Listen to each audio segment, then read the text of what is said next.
un des éléments qui était constitutif de mon désir de vous rejoindre sur cette aventure, qui était l'adaptation. Parce que voilà, c'est une des forces, à la fois parce que vous vous intéressez à un texte, c'est la matière première, mais vous avez travaillé à quatre mains avec Loïc. Comment vous vous y prenez pour adapter une œuvre comme Le Capitaine Fracasse? Vu que c'est un roman qui part un peu dans tous les sens, on a dégagé une structure de ce qu'on voulait raconter, qui était la renaissance d'un homme, de ce noble qui fait un saut dans le vide pour reprendre vie, le baron de Sigognac qui est en train de dépérir et qui fait un saut dans le vide gigantesque en partant avec des acteurs, parce que si on se pose à l'époque au XVIIe, même quand on est un noble en train de dépérir, aller avec des acteurs qui sont des gens qui sont des crève-la-dalle, qui quand ils meurent, ils sont pas enterrés, ils sont excommuniés, qui se font harceler par les nobles. Enfin, être acteur à l'époque, c'est le fond du bas-fond. Donc l'image que je donnais souvent, c'est de dire que le saut dans le vide qu'il fait, c'est comme si la reine d'Angleterre allait bosser au McDo pour reprendre vie. Il y a un saut dans le vide. Donc ça, on voulait le raconter. Et puis le fait que au cours de son voyage, il rencontre le théâtre, il rencontre la langue et ils deviennent la naissance d'un super-héros. Moi, au début, j'ai voulu monter Capitaine Fracasse, que je trouvais que c'était un nom de super-héros, qu'on avait un super-héros dans la littérature française et qu'on ne l'utilisait pas. Et j'avais lu ce livre et donc je l'ai relu et j'ai dit, il y a la matière pour faire cette histoire-là. Et un super-héros de la langue et de la poésie, et qui est en fait la plus belle des forces, parce que pour moi, c'est... Si on met Capitaine Fracasse face à Hulk ou Thor ou Iron Man, il les déboîte parce qu'il a la langue. Il a la langue, donc il fait ce qu'il veut. Il maîtrise l'imaginaire, il maîtrise tout, quoi. Voilà, donc on a axé l'adaptation là-dessus. Et puis après, on a pris des... Parce qu'il y a beaucoup de parties dialoguées et la langue, pour nous, était importante de garder la langue parce que Théophile Gautier, c'est vraiment un artiste de la langue. C'est un niveau de langue, un des plus beaux qu'il y ait eu en France. C'est supérieur à Dumas, c'est supérieur à Hugo. Et on voulait garder cette langue-là. Alors après, des fois, on a réduit parce que c'est beaucoup de mots, mais on a gardé cette langue-là. Et puis après, on a monté les situations, on a enlevé des personnages, on a gardé, on a regroupé. Mais ce que je dis souvent, c'est que parce que les gens ont souvent un a priori désuet vis-à-vis du Capitaine Fracasse, ils voient un truc de KPDP avec Jean Marais. Donc dans le livre, il y a Jean Marais, mais il y a un autre spectacle. C'est tellement foisonnant qu'il y a tout ça. Mais c'est vrai que toi, tu as été une oreille attentive parce que tu étais attentif au répertoire français, à la langue, et c'est quelque chose qui toi, t'intéresse vis-à-vis du théâtre ici. Oui, et c'est vrai que c'est un des éléments qui m'a vraiment définitivement convaincu de vous accompagner, c'est que je trouve que la qualité de l'adaptation, c'est-à-dire de partir d'une œuvre première, d'un roman qui n'est pas fait pour être monté au théâtre, mais d'arriver à faire un texte qui est déjà théâtral en soi, à la lecture, qui se lit comme un polar, où on est captivé, on passe d'une page à l'autre, on a envie de lire la suite, on rit, on est touché, on est ému, il y a de l'aventure qui est là-dedans, l'épique, dont tu as eu l'occasion déjà de parler, et que c'est vrai que c'est une chose, moi, qui m'a fait vibrer. L'importance, pour moi, du répertoire, c'est que j'ai l'impression que ces textes-ci nous permettent de nous inscrire dans une grande histoire. C'est-à-dire de se dire qu'on n'est pas simplement des autruches à être là et à faire preuve d'amnésie ou à se dire on n'est que dans l'instant présent et on fait tabula rasa du passé, mais que des grands auteurs comme Gautier ou comme d'autres peuvent nous permettre de mettre en perspective ce qui nous arrive aujourd'hui. Donc ça aide un petit peu mieux à faire de la philosophie en 3D à travers le théâtre de façon ludique, à peut-être mieux appréhender la bestiole, les bestioles que sont les êtres humains pour pouvoir mieux construire notre avenir. Et que je crois que ce que nous partageons dans ce goût des textes-là, c'est un certain plaisir au récit, à raconter des histoires, et puis avec une gourmandise. Et ça, j'aimerais bien que tu m'en dises un petit peu plus de ton parcours, parce qu'il y a des liens entre nos deux parcours, c'est que nous avons momentanément été associés, assistants de grandes figures du théâtre français et européennes, toi avec Roger Planchon, moi avec Engel et puis Claude Stratz. Est-ce que tu peux nous en dire un petit peu de ce que tu as transmis dans ta façon de pratiquer le théâtre avec les choses qui sont de l'ordre de la ressemblance et les différences, un grand maître comme pouvait être Roger Planchon? Alors, je ne saurais pas dire précisément. Je sais par exemple que ce spectacle est un hommage à lui, c'est sûr. Parce que justement, j'avais envie de revenir au théâtre avec un spectacle qui est... Lui, il a monté les Trois Mousquetaires, il a monté la Tour de Nesle, c'est des choses qu'il faisait. Après, dans mon rapport à lui, en fait, moi, j'ai commencé à monter des spectacles avec ma troupe universitaire. Et en fait, j'ai commencé à alterner, à aller travailler comme assistant. Et donc, le fait de monter mes spectacles, moi, je me suis toujours mis, du coup, entièrement au service du metteur en scène pour lequel je travaillais. Et si on me demandait d'aller nettoyer les toilettes pour le bien du spectacle, j'allais le faire. J'avais aucun orgueil. Et le fait d'avoir aucun orgueil fait que j'ai tout fait. Et le fait de tout faire avec un grand maître, en fait, de la chose la plus triviale à la chose la plus impressionnante artistiquement, fait que c'est imbibé. Mais en fait, je m'en rendais pas compte. Mais effectivement, au bout d'avoir fait 10 fois des services lumière avec André Dio, son éclairagiste, ben en fait, maintenant, quand j'arrive sur un plateau, je sais faire de la lumière, je sais... et je faisais quoi? Je faisais le grouillot qui prenait les places lumière. Et ça, c'est un exemple, mais il y en a 1000. Et donc, du coup, oui, j'ai appris à penser des spectacles déjà pour les spectateurs, et que les spectateurs en aient pour leur argent, qu'il y ait du spectacle. Ça, c'est important. On n'est pas que là pour montrer notre nombril, notre point de vue sur le monde. Même c'est intéressant d'avoir un point de vue sur le monde, mais on est là pour qu'il se passe quelque chose quand même dans la salle. Et puis, il y a les lectures, parce que Roger Planchon travaillait en séquence de lecture, et puis après une mise en place sur le plateau. Par exemple, les lectures de l'Avare sur lesquelles j'ai travaillé, c'était une des choses les plus stimulantes que j'ai vues intellectuellement, parce que d'un coup, il y avait une espèce de lecture en profondeur des textes, d'aller chercher, d'aller lire les mots, pas juste de prendre l'idée de ce que ça veut dire. Parce que par exemple, si on dit l'Avare, on va penser à un avaricieux. Non, l'Avare, c'est une pièce où il y a des trucs comiques, mais c'est d'une noirceur. C'est un fils qui dit qu'il veut tuer son père. C'est un mec de 78 ans qui sort avec une fille de 15 ans et avec une maquerelle au milieu qui est frosine. C'est-à-dire que si on prend ce que c'est... alors, ça n'enlève pas qu'il y a un côté drôle, mais si on prend les trucs, d'un coup, c'est brûlant. Et c'est vrai que dans les textes classiques, peut-être on se rejoint là-dessus. J'ai l'impression... Les histoires, on les réinvente pas. Depuis les Grecs, il y a 3-4 histoires importantes qui sont qu'est-ce qu'on fout là, sur Terre, où on va et d'où on vient, et comment est-ce qu'on essaie d'améliorer les choses ou d'empirer les choses quand on est là. Et ça, c'est Médée, c'est Oedipe à Colonne, voilà. Et donc les classiques, en fait, ce sont des histoires, moi, que j'aime bien parce qu'elles amènent un exotisme d'époque, de costumes, c'est pour ça que j'aime bien les costumes. Et en même temps, elles posent les mêmes questions. Elles posent les mêmes questions qu'on a aujourd'hui. C'est pas parce qu'on a des téléphones portables et qu'en fait, qu'on n'a pas les mêmes questions. Qu'est-ce qu'on fout là? Où on va? D'où on vient? Est-ce qu'on essaie d'empirer les choses ou d'améliorer les choses? Et peut-être que les formes en sont différentes, mais ce que j'aime bien dans les classiques, c'est qu'une époque peut lire un classique et en fait, ça résonne. Et dans ce roman, moi, ce que j'avais trouvé, c'est que l'histoire de quelqu'un qui, pour sortir de l'endroit qui soit bloqué. Alors évidemment, aujourd'hui, il n'y a pas des nobles, il n'y a pas des... il doit faire un saut dans le vide, mais ça peut parler à tout le monde. Tout le monde peut être bloqué dans une situation de famille, amoureuse, de travail, et à un moment, il faut se jeter à l'eau en disant bah, « il va y avoir de l'eau en bas et j'y vais ». Et ça, c'est un truc qui peut parler à tout le monde, et qui parlait au XVIIe et qui parle aujourd'hui.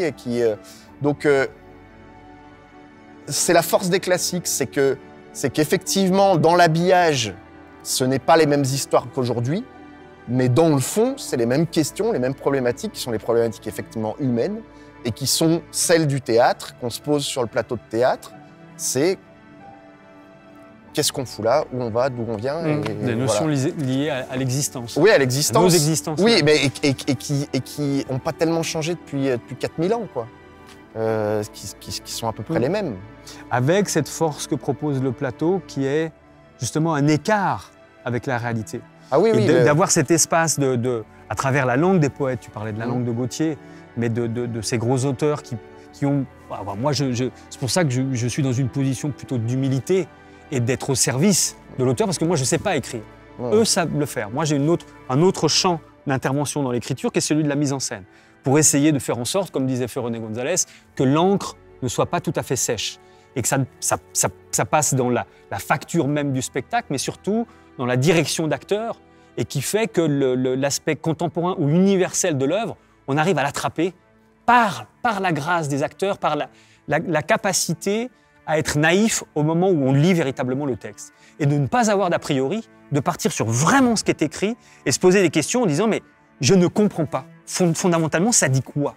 Et que plutôt que d'arrêter le sens, de l'ouvrir, en disant c'est des pistes, et je pense que c'est ce que tu as ressenti dans les moments de lecture avec Planchon, c'était comme Chéreau ou d'autres, c'est des gens qui ouvraient le sens, qui faisaient des hypothèses, des pistes. Ouais. Et pour le coup, le travail de répétition devient comme une enquête qui n'est pas de bétonner un résultat, mais au contraire de travailler sur des couches, de les hiérarchiser. Et ce qui fait que la position de la metteuse en scène ou du metteur en scène prend sens, puisqu'il est le premier regard et il est aidant pour faire en sorte que les comédiennes et les comédiens soient magnifiés et encore une fois, qu'on entende véritablement le texte. Et pas qu'on soit au fond de son fauteuil calé en disant « j'ai vu un classique et tout, ouais, c'est bien. Qu'est-ce que ça raconte ?»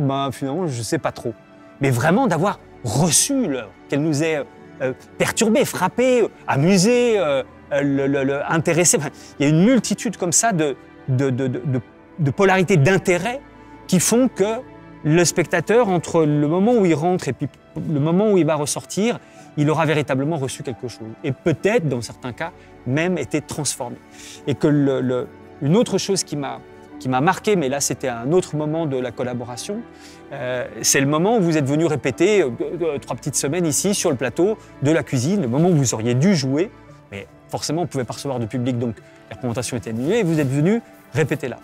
Et que là, je t'ai vu comme un enfant qui avait un jouet, et d'une part qui savait l'utiliser, c'est-à-dire qui allait grouiller un petit moment à l'endroit des costumes, à l'endroit des ateliers, qui savait parler avec le régisseur général, avec la personne qui allait faire le son, la lumière, c'est-à-dire qu'il faisait cas du tout que propose en fait un théâtre dit de création où on intervient à tous les endroits de la chaîne de production. D'où te vient ce côté enfantin et puis gourmand du théâtre total comme ça? Alors, pour moi, le théâtre, il y a 3 aspects. Il y en a un qui, je trouve, fabuleux, c'est la confrontation au grand texte. Moi, je traduis une pièce de Shakespeare. C'est une expérience qui est presque métaphysique et qui est d'un coup... c'est vrai qu'on est dans une vie, des fois, on a l'impression c'est Edouard Bond qui dit ça, qu'on a du poison dans la tête en permanence parce qu'on reçoit. Et là, d'un coup, on a l'impression de mettre de l'antidote, quoi. Parce que d'un coup, on a l'impression d'aérer. Donc ça, c'est le premier truc. Le deuxièmement, c'est l'artisanat du théâtre. Et moi, je pense que... après, je suis passé sur plein d'autres trucs, mais c'est là où je suis le meilleur. Parce que c'est vraiment ce que j'adore. Donc effectivement, il y a un côté enfant. Et pour le coup, je pense qu'on s'est retrouvés, et je me suis retrouvé avec ce théâtre ici, c'est qu'il a été pensé comme ça. Et j'étais dans un magasin de jouets, il faut le dire. Et alors, je me suis pas que amusé pour m'amuser, c'est que pour raconter une histoire, et comme tu disais, le rôle du metteur en scène, pour moi, c'est d'arriver à emmener les spectateurs dans la pensée complexe, mais donc du coup de baliser le chemin, de l'ouvrir, et que justement l'emmener dans une pensée complexe, mais qu'elle soit bien balisée. Et pour ça, il y a tous les outils.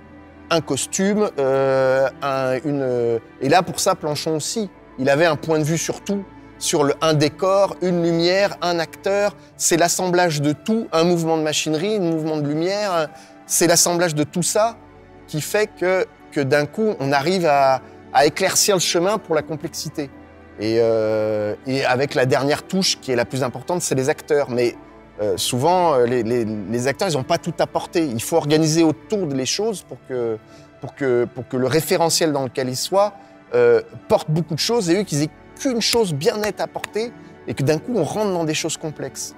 Et c'est vrai qu'ici, c'est un outil formidable avec une des équipes. Voilà, c'est pas pour lancer des fleurs, mais c'est réel et c'était un vrai bonheur. Et effectivement, j'ai eu la joie de travailler et c'est le truc le mieux dans notre boulot, quoi.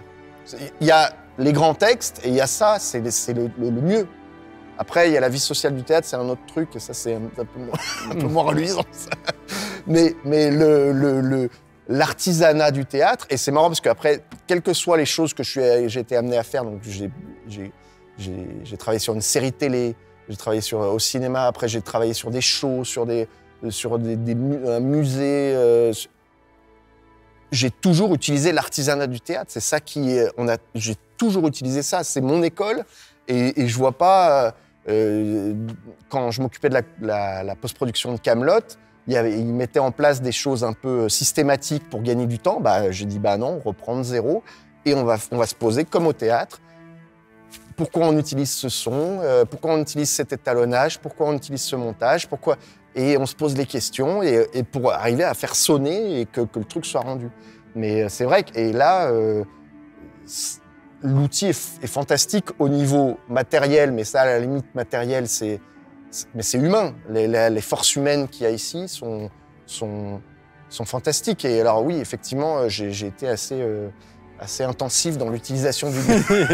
C'était stimulant, voilà, on va dire. Mais c'est vrai que c'est l'objectif, c'est de se dire, ici, c'est le plateau qui dirige. Ouais. Et que l'ensemble des équipes sont là pour aider les gens qui travaillent, qui œuvrent sur le plateau, à être dans les meilleures dispositions possibles pour sortir le plus beau bébé qui soit. Et j'ai juste une question qui est peut-être plus personnelle. Mais comment t'es tombé dans le théâtre? J'ai commencé à en faire quand j'étais jeune. Jeune, c'est-à-dire? Je sais pas, j'avais 10 ans, je prenais des cours. Mais à Lyon? À Lyon, ouais. Et il se trouve quand même qu'à Lyon, j'allais voir des grands spectacles, et notamment un des premiers spectacles que j'ai vu, c'est L'Oiseau Vert de Beno Besson, qui doit parler aux gens d'ici, au TNP, je devais avoir 10 ans. Et ça m'a bien plu, quoi. Ça m'a bien plu. C'était assez féerique, et d'un coup, c'était une scène... Et c'est vrai que j'ai eu ce goût des grands spectacles et des choses un peu amples au théâtre, notamment en allant beaucoup au TNP à Villeurbanne. Et entre interprète, comédien et puis metteur en scène, il n'y a pas quelque chose c'est complémentaire pour toi ou... Alors, comédien, clairement, c'est que quand on est metteur en scène, tu as déjà dû le vivre, l'heure et demie avant une première est un espèce de supplice, ça a un vrai coup. C'est-à-dire que moi, je deviens dingo. Je deviens agressif, parce que on est intervenu sur tout pendant longtemps, et c'est comme si on prenait notre gamin, qu'on le mettait sur l'autoroute et qu'on est derrière une vitre, qu'on ne peut pas intervenir, donc ça rend fou. Donc je me suis mis à me donner des petits rôles, parce qu'au moins j'avais un truc à faire. Et il se trouve que dans une des pièces que j'avais fait, il y avait Alexandre Astier qui faisait la musique aussi. Et après, il a fait un court-métrage où il m'a écrit un rôle. Et du coup, c'est devenu j'ai été vu comme comédien dedans, mais c'est pas mon métier principal. Après, je trouve que vis-à-vis des acteurs, c'est quand même bien de connaître ça. C'est-à-dire que les gens qui ont des avis sur les acteurs en disant « ouais, ils sont comme ça, comme ça », allez une fois sur le plateau, vivez-le. Ok, ils ont peut-être tous les défauts du monde, mais faites-le, vous allez voir que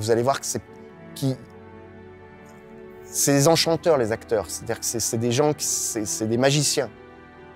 Ils peuvent être insupportables en dehors, ils peuvent être tout ce que vous voulez, n'empêche qu'au moment où ils rentrent sur le plateau, ils sont responsables de créer la magie, et c'est un poids, et c'est un coût, et ça marche pas à tous les coups, et c'est un travail intime, et donc moi j'ai énormément de respect pour ça, et je pense le fait de le faire aussi, alors un peu en dilettante, mais de le faire aussi, fait que j'ai cette compréhension-là. Et par exemple, au cinéma, quand on peut dire que c'est facile comme métier, mais quand il y a une équipe derrière, on est en 3e heure sup et qu'on met play, et que d'un coup, il faut que la scène, elle sorte, et que d'un coup, on est comme sur un ring de boxe. Hein. Et il y a un truc où quand on est devant un public et que d'un coup, on sent que ça démarre pas et qu'on est tout seul et que il faut le faire, quoi. Donc, il faut avoir. Moi, j'aime les acteurs. J'aime les acteurs sur le plateau. Après, dans la vie, ils peuvent être des fois un peu, voilà. Mais en tout cas, ce qu'ils font, c'est magique. Donc, de ce point de vue-là, je trouve ça intéressant d'être un peu touche à tout. Voilà. C'est vrai que il y a à la fois besoin de très fortes personnalités, avec parfois des égos surdimensionnés, mais on a besoin de ça sur le plateau. Et puis le travail, c'est aussi de le canaliser, mais le fait est qu'on en a besoin. Ça fait la différence aussi sur. De toute façon, monter sur si on prend une assemblée, monter sur une table pour aller devant tout le monde en disant écoutez-moi, c'est sûr qu'il faut avoir un ego. Il faut avoir un problème d'ego pour faire ça. Et parce que il faut avoir un problème d'ego, mais il faut avoir il faut avoir un truc à raconter. Donc oui, c'est. Il y a un foyer. Voilà. Il y a un foyer qui vient, que ça s'impose et que c'est nécessaire comme moyen d'expression pour lâcher, pour sortir. D'ailleurs, Fracasse, pour moi, c'est aussi un spectacle avec des comédiens. Il y a 11 comédiens sur le plateau. Et c'est un spectacle qui parle des comédiens, qui parle de ces gens qui luttent pour amener de la lumière dans un monde noir. Et c'est vrai que par rapport à l'image qu'on pouvait avoir de la troupe de théâtre, un peu des baladins ça, c'était important pour moi de montrer que c'était des gens qui amènent de la lumière, mais qui luttent pour ça. Parce que c'est dur, parce qu'il y a... Non, c'est pas des gens qui sautillent toute la journée. C'est pas vrai. D'ailleurs, c'est marrant, parce que quand on parle avec les acteurs, ils disent ouais, quand je bosse pas, je vais pas bien, mais quand je bosse, ça va pas super non plus. C'est-à-dire qu'il y a toujours le truc un peu comme ça. Et puis, par exemple, quand on est en tournée ou qu'on a les représentations, mais en fait, la journée, on n'est pas bien, parce qu'on doit jouer le soir. Il y a une espèce de poids. Moi, j'avais envie de parler de ça. Voilà. Quand on est responsable de sortir la lumière, en fait, on déchire un peu de soi. Voilà, c'est pas neutre, quoi. Et c'est pas vrai qu'on se balade comme ça toute la journée. Je suis comédien, c'est super. C'est pas vrai. Non, ça ressemble pas tellement à nos réalités. Non, mais par contre, on rigole quand même. C'est-à-dire que moi, par rapport à ce que tu dis là précisément, à l'époque où je faisais le comédien, et peut-être encore aujourd'hui, hein, j'ai l'impression qu'il y a la grande majorité de mon temps où je suis frustré, où je suis pas content, où je suis même parfois malheureux, dans le doute. Mais ça peut représenter jusqu'à 95% de mon temps. C'est énorme. Le temps du labeur, voilà, où on rame, où c'est pas ça, où on se cogne la tête, où on trouve pas le chemin, où faut rebondir, il faut essayer de mettre ensemble, ça marche pas. Mais les 5% où ça fonctionne sont tellement intenses, c'est tellement fort que ça justifie tout le reste. Mais encore une fois, ça c'est fondamental par rapport à nos choix, de l'ordre de la nécessité de ne pas pouvoir faire autre chose ou de ne pas vouloir faire autre chose. C'est que ces moments-là de grâce que tu nommes par ce mot-là, comme je pense peuvent avoir des sportifs de haut niveau au final de Jeux Olympiques, après des années et des années d'entraînement, et ce jour-là, il y a le geste parfait, le geste exact, qui fait qu'on brave la pesanteur. C'est comme si on ne touchait plus tout à fait terre.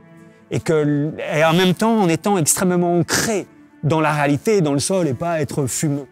Et que ces moments-là sont véritablement tellement intenses qui justifient tout le travail de labeur. Mais il faut savoir, quand on s'engage professionnellement, quand on fait vœu de faire le théâtre, qu'effectivement, ce n'est pas une histoire de se servir, mais au contraire d'être au service du théâtre. Et que je pense que c'est ça qui nettoie et qui fait du bien. C'est-à-dire qu'on ne s'occupe pas que de sa pomme, on est là pour se nourrir, pour avoir le plus de choses à proposer. Ensuite, sur le plateau, pour qu'on ait envie de nous écouter ou que ça puisse passer. Mon rêve quand j'étais petit, je me disais, mais si un jour j'arrive à vieillir dans ce métier-là, ça serait de devenir un vieil acteur et de n'avoir plus qu'à être là sur le plateau et à faire résonner mes cordes vocales. Ouais. Et qui serait en fait teinté de toute ma vie, des joies, des coups durs, de tout ça. Mais de tendre vers une espèce de ligne claire, de la pureté, que ça soit la quintessence de la vie, sans qu'il y ait plus aucun volontarisme. Ça, c'était mon rêve. Tu sais que c'est faux, parce qu'en fait, les acteurs, plus ils vieillissent, moins ils sont à l'aise, plus ils balisent, en fait. Il n'y a pas de sagesse qui arrive dans ce métier. Il n'y a pas de « bon, maintenant, je fais ça tranquille ». C'est-à-dire que plus ça arrive, moi, à chaque fois que je parle avec des acteurs qui ont 30, 40 ans de carrière, qui ont joué dans les plus grands théâtres, ils vont baliser, quoi. Et c'est douloureux. Et donc, en fait, ce repos, je suis pas sûr qu'on puisse l'atteindre. Non, je suis d'accord. C'est pas un métier qu'on peut faire tranquillement. Non, je suis d'accord. Et là, je prendrais un exemple très concret, parce qu'on a eu l'occasion de le croiser au théâtre de Carouge, qui était Laurent Terzieff. Et Laurent, qu'il fallait, dans son tout dernier spectacle, des moments vraiment quasiment poussés sur le plateau.